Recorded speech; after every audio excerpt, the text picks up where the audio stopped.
The rain-slicked quad of Elwood University shimmered under the streetlights, and I was running late, again.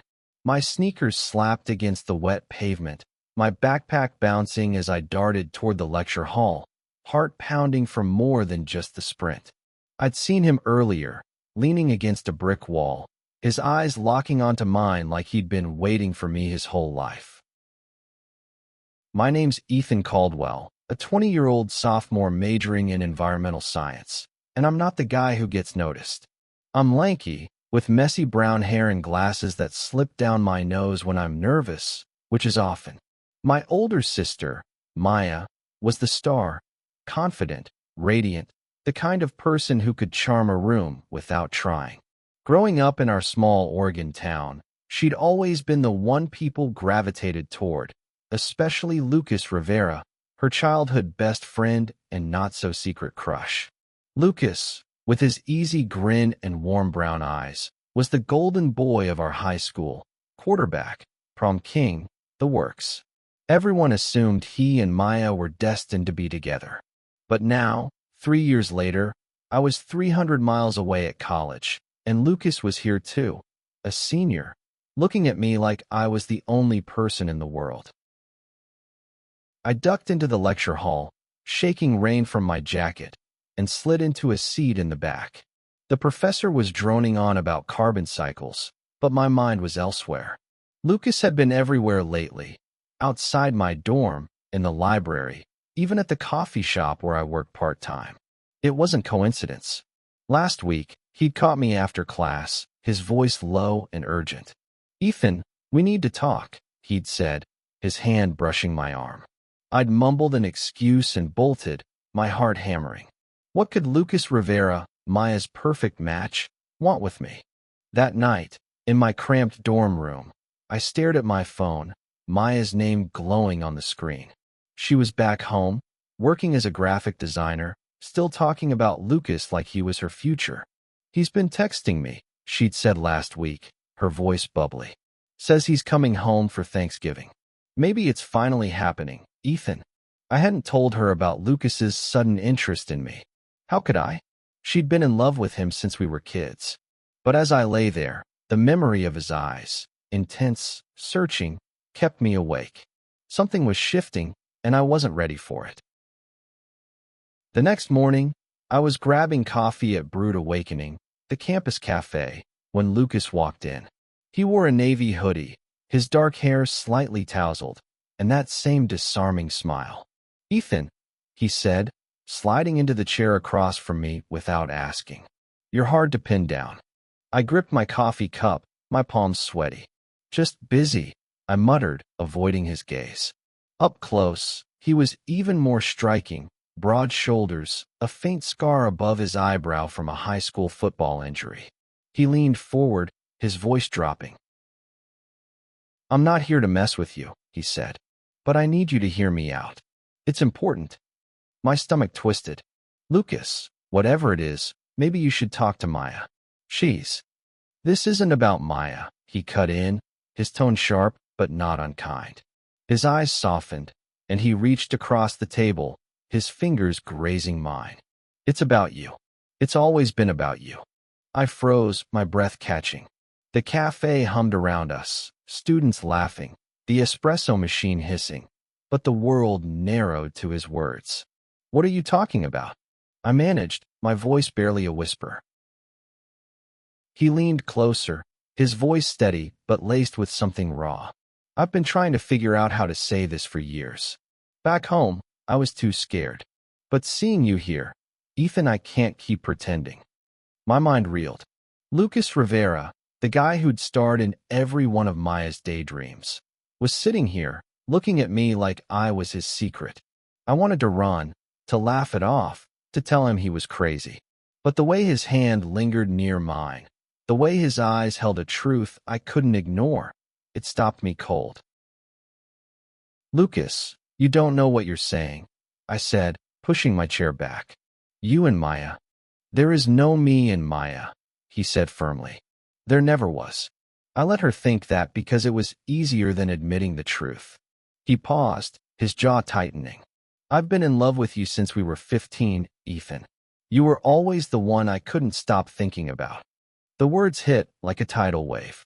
I stood, my chair scraping loudly, drawing stares.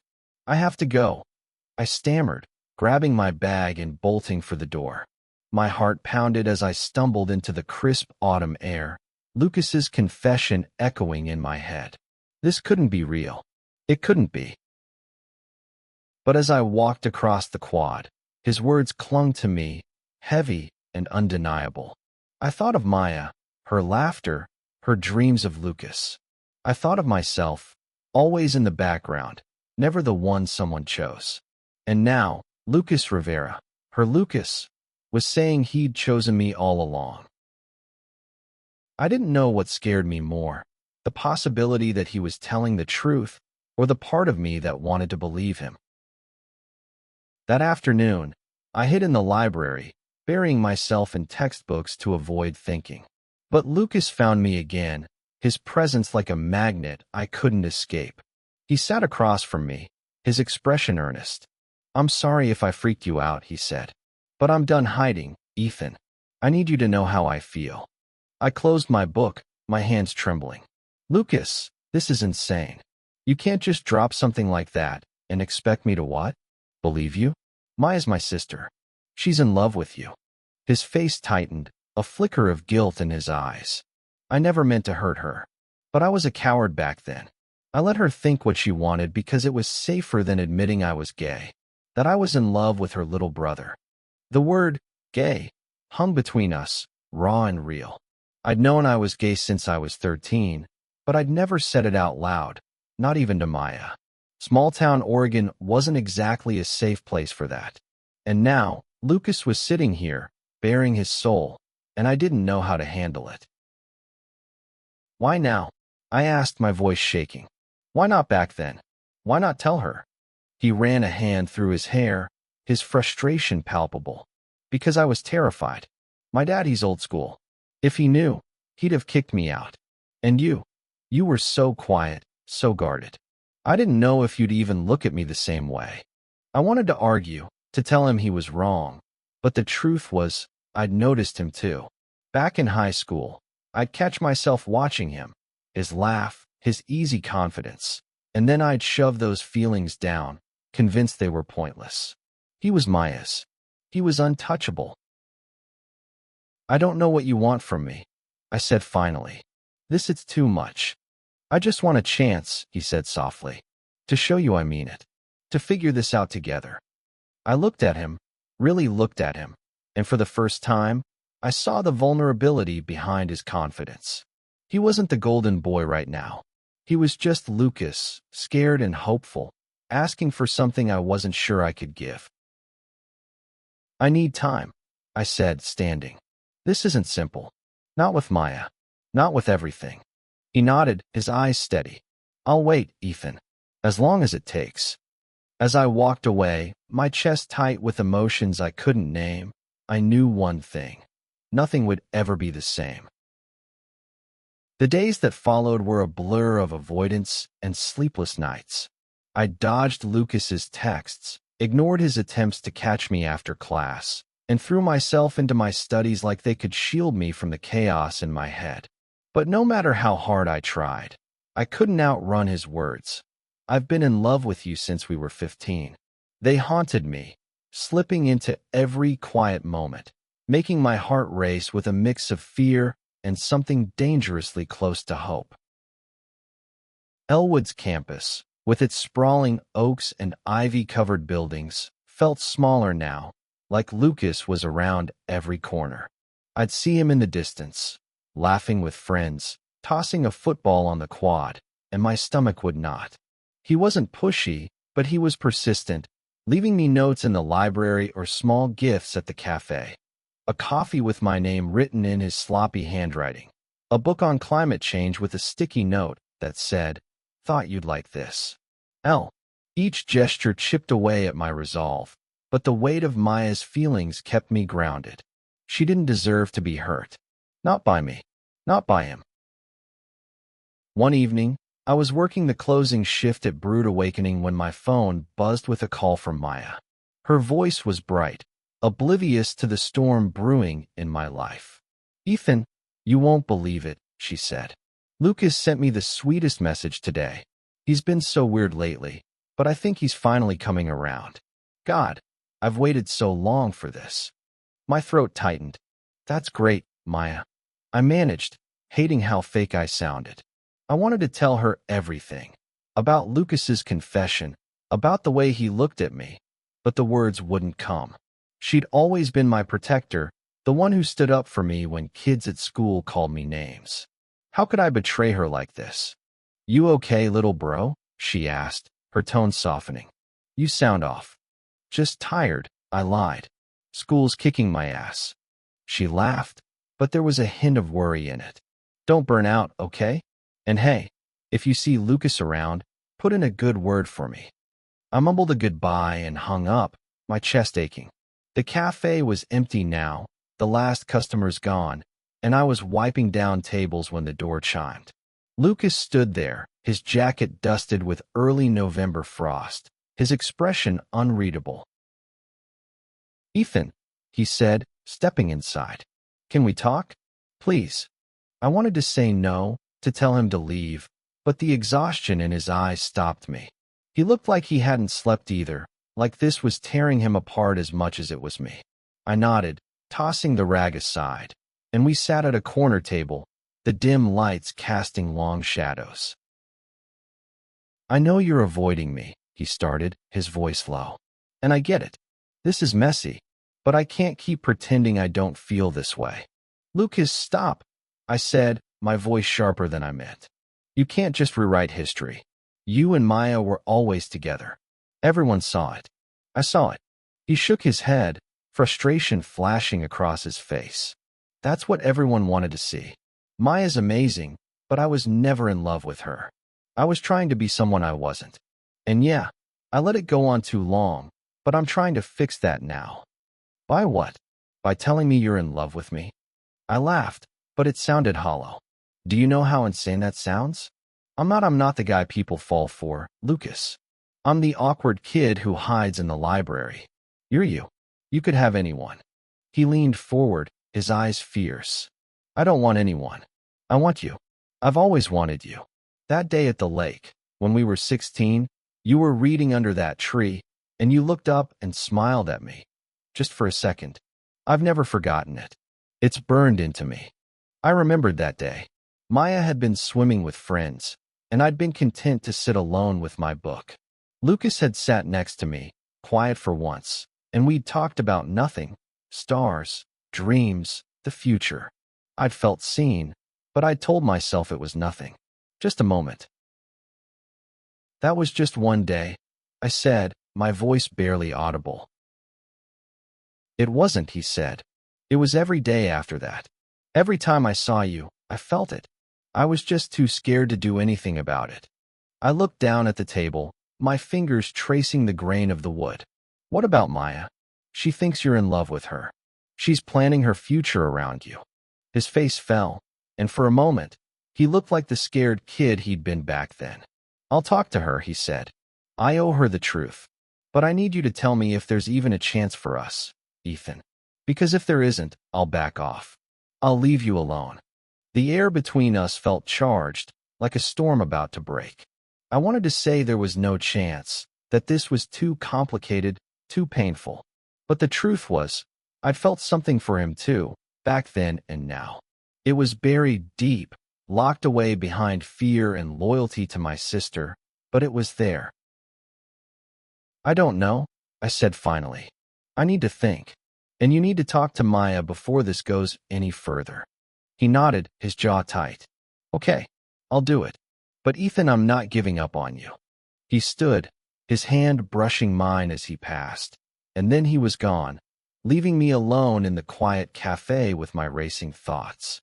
I didn't know what I wanted, but I knew one thing. The truth was coming, and it was going to change everything. The next week was torture. I threw myself into classes and work, but Lucas's words were a constant echo. I started noticing things I hadn't before. The way his smile faltered when he thought no one was watching. The way he'd linger near me, like he was afraid to get too close but couldn't stay away.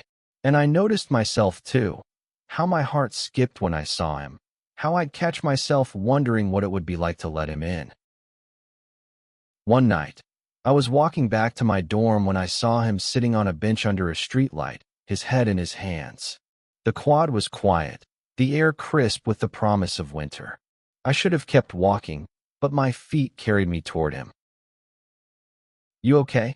I asked, stopping a few feet away. He looked up, his eyes tired but warm. "Not really," he said. "I called Maya. Told her everything." My heart stopped. "Everything?" He nodded. "That I'm gay. That I've never felt about her the way she wanted. That I am in love with someone else." I sat next to him, the cold bench biting through my jeans. "How'd she take it?" He let out a shaky laugh.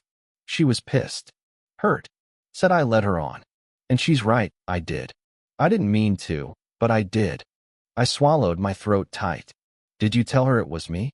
"Not yet," he said. "I wanted to talk to you first. I didn't want to make things harder for you." I looked at him, his face half lit by the streetlight, and felt a pang of something I couldn't name. He was trying so hard to do this right, to be honest, to protect me. And for the first time, I let myself imagine what it would be like to say yes, to let myself feel what I'd been pushing away for years. "I don't know how to do this," I admitted. I've never let myself want this." He turned to me, his eyes searching. "You don't have to know. We can figure it out together. If you want." For a moment, we just sat there, the world quiet around us. Then, slowly, I reached for his hand. His fingers closed around mine, warm and steady, and for the first time, I didn't pull away. Holding Lucas's hand felt like stepping off a cliff, terrifying, exhilarating, and utterly irreversible. We sat on that bench for what felt like hours, the cold seeping into my bones, but his warmth anchoring me. Neither of us spoke much, but the silence was heavy with possibility. I'd spent so long hiding who I was, convincing myself I didn't deserve this kind of connection, that letting it happen now felt like waking up from a long, lonely dream. But reality wasn't far behind. The next morning, my phone buzzed with a text from Maya. "We need to talk. Now." My stomach dropped. Lucas had said he hadn't told her about me, but Maya was smart. She'd always been able to read between the lines. I called her, my hands shaking as I paced my dorm room. "Ethan," she said the second she picked up, her voice sharp. "What the hell is going on with Lucas? He called me last night, said he's gay, said he's in love with someone else. And now he's dodging my questions. Is there something you're not telling me?" I froze, my mouth dry. "Maya, don't lie to me," she snapped. "You've been weird for weeks. And Lucas, he's been asking about you, hasn't he?" I sank onto my bed, my heart pounding. "Yeah," I admitted, my voice barely audible. He's been talking to me." There was a long pause, and when she spoke again, her voice was quieter, laced with hurt. "Is it you? The person he's in love with?" I closed my eyes, the weight of her words crushing me. "Yeah," I whispered. "I didn't ask for this, Maya. I didn't know until recently." She let out a shaky breath. "So all this time, while I was dreaming about him, he was what? Pining for you?" "It's not like that," I said, desperate to make her understand. "He was scared, Maya. He didn't know how to tell anyone. Neither did I." "You're gay too?" she asked, her voice breaking. "Why didn't you tell me?" "I was afraid," I said, tears stinging my eyes. "I didn't want to disappoint you, or Mom and Dad, or anyone." She was quiet for a long time, and when she spoke, her voice was softer but still raw. "I'm not mad that you're gay, Ethan. I'm mad that you didn't trust me. And Lucas, God, I feel so stupid." "You're not stupid," I said. "You loved him. That's not your fault." "I need time," she said finally. "I don't know how to feel about this yet. Just don't lie to me again, okay?" "I won't," I promised, my chest aching. "I'm sorry, Maya." She hung up without another word, and I sat there, staring at the wall, feeling like I'd broken something precious. I wanted to call Lucas, to tell him what happened, but I needed to process this alone first. I'd hurt my sister, even if I hadn't meant to, and that guilt was a weight I couldn't shake. Over the next few days, Lucas and I started spending more time together, cautious but deliberate. We'd meet for coffee, walk the quad, or sit in the library, talking about everything and nothing. He told me about his dad, a stern man who'd never accept him, and how he'd spent years pretending to be someone he wasn't. I told him about my own fears, how I'd always felt like the shadow to Maya's light, how I'd buried my feelings because I didn't think I deserved them. One evening, we ended up at a small park near campus, sitting on a blanket under a canopy of stars. The air was crisp, the scent of pine and damp grass surrounding us. Lucas leaned back, his shoulder brushing mine, and I felt that same pull I'd been fighting for weeks. "Do you ever think about what could have been?" he asked, his voice soft. "If we'd been honest back then?" "All the time," I admitted. "But I don't know if I would have been ready. I barely am now." He turned to me, his eyes catching the moonlight. "You don't have to be ready. Just be here, with me." He reached for my hand, and this time, I didn't hesitate. Our fingers intertwined, and for a moment, the world felt right. But even as I leaned into him, Maya's voice echoed in my head, her hurt a reminder that this happiness came at a cost. The next day, I found a letter slipped under my dorm door, Maya's handwriting on the envelope. My hands shook as I opened it. "Ethan, I'm still processing everything. I'm not going to lie, it hurts. I spent years building this fantasy about Lucas, and finding out it was never real, it's hard. But I'm not mad at you for being who you are. I just wish you'd told me sooner. I wish we'd been honest with each other. I need space right now, but I love you, and I always will. Let's talk when I'm ready. Maya." I read it over and over, tears blurring the words. She wasn't shutting me out completely, but the distance between us felt like a chasm. I wanted to fix it, to make things right, but I didn't know how. That night, I met Lucas at the cafe, my heart heavy. He could tell something was wrong the second he saw me. "What happened?" he asked, his voice gentle. I showed him the letter, and he read it in silence, his jaw tight. "This is my fault," he said finally. "I should have been clearer with her years ago." "It's not just you," I said. "I kept things from her too. I didn't trust her with the truth." He reached across the table, his hand covering mine. "We'll figure this out, Ethan. Together. She's your sister. She'll come around." I wanted to believe him, but the guilt was a knot in my chest. Still, his touch grounded me, a reminder that I wasn't alone in this. For the first time, I let myself hope that maybe, just maybe, we could find a way forward. Thanksgiving was approaching, and with it, the inevitable trip home. I hadn't spoken to Maya since her letter, and the thought of facing her, and our parents, made my stomach churn. Lucas and I had grown closer, stealing moments between classes and late-night talks, but the shadow of Maya's hurt loomed over us. I wanted to believe we could build something real, but not at the cost of my family. One evening, Lucas and I were studying in his apartment, a cozy space filled with books and mismatched furniture.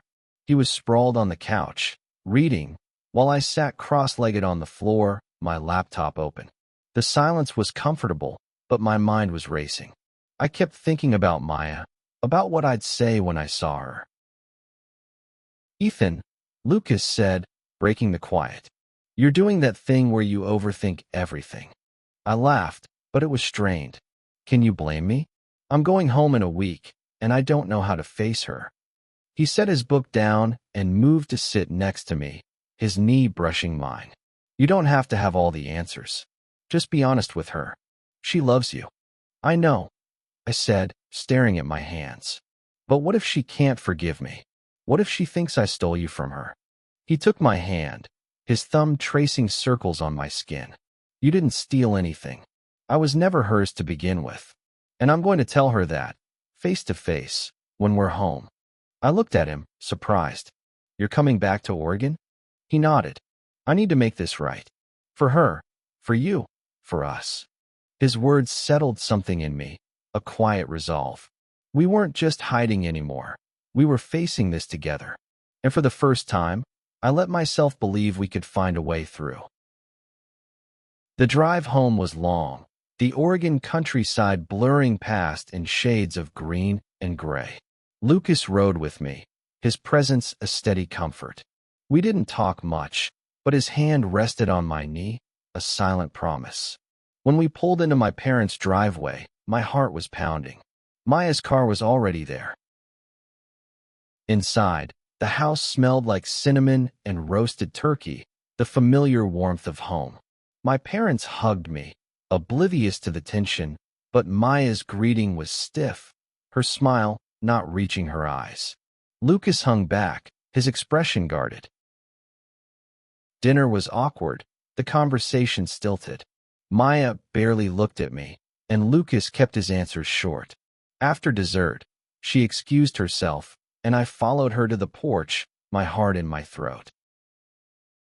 Maya, I said, stepping into the cold night air. Can we talk? She turned, her arms crossed, her eyes glistening. What's there to say, Ethan?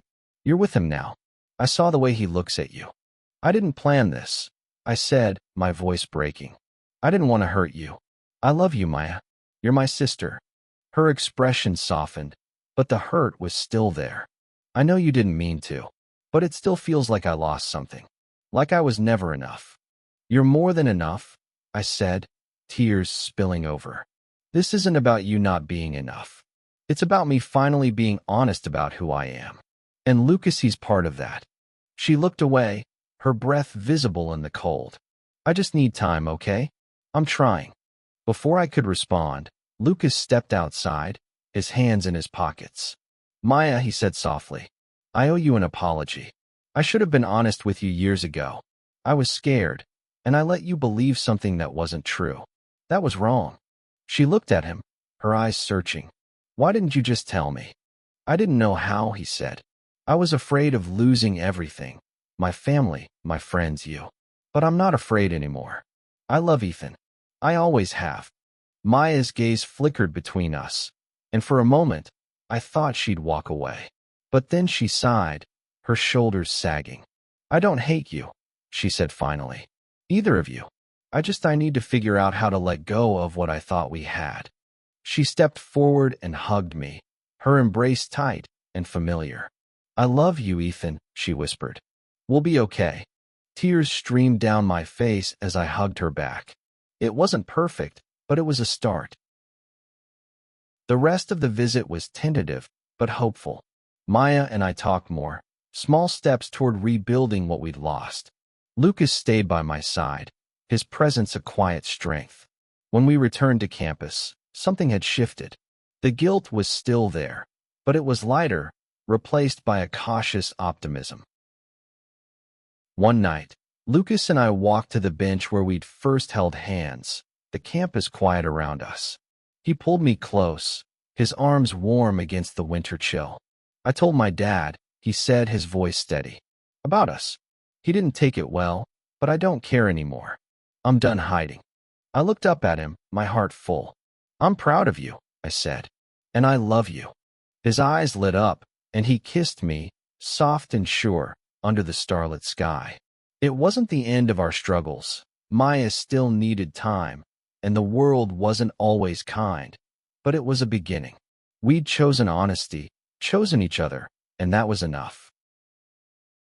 As we sat there, hand in hand, I realized that love wasn't about perfection. It was about showing up, even when it was messy, even when it hurt. And for the first time, I felt like I was exactly where I was meant to be.